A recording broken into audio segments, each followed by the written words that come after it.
வணக்கம் மக்களே. வீடியோ போடவே நேரம் இல்லைங்க. இப்போ தான் சாப்பிட்டு முடித்தேன். அதான் சேல்ஸ் அப்டேட்டு மற்ற பிரச்சனைகள் எல்லாத்தையும் சொல்லிடலான்ட்டு.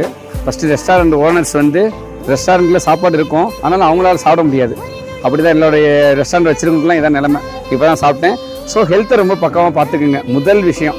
ஏன்னா நம்ம இருந்தால் தான் எல்லாத்தையும் சரி பண்ண முடியும். அதுவும் யாருமே இல்லாமல் சிலர் இருப்பாங்க என்னை மாதிரி. அவங்களால ரொம்ப ஹெல்த்தை பார்த்துக்க ரொம்ப முக்கியம். ஸோ நம்ம பார்த்துக்கிட்டா தான் உண்டு.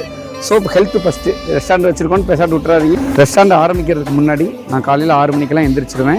டெய்லி வாக்கிங் போவேன், சைக்கிளிங் பண்ணுவேன். ரொம்ப பத்திரமா பாதுகாக்கணும்னு நினைப்பேன். எத்தனைக்கு செத்தாலும் பரவாயில்ல, ஆனால் ஆரோக்கியமாக இருந்துகிட்டே செத்துறணும், நோய்வாய்ப்பட்டு சாகக்கூடாது அப்படின்றது ரொம்ப கவனமாக இருப்பேங்க நான். ஆனால் இப்போ பார்த்தீங்கன்னா ரெஸ்டாரண்ட் ஆரம்பித்ததுக்கப்புறம் உண்மையாகவே என்னோடய ஹெல்த்துக்கு எந்த முக்கியத்துவம் என்னால் தர முடியல. நேரத்துக்கு தூங்க முடியல, நேரத்துக்கு எந்திரிக்க முடியல, வாக்கிங், இந்த சைக்கிளிங், தென் சாப்பாடு நேரத்துக்கு எதுவுமே என்னால் பண்ண முடியல மக்களே. ஸோ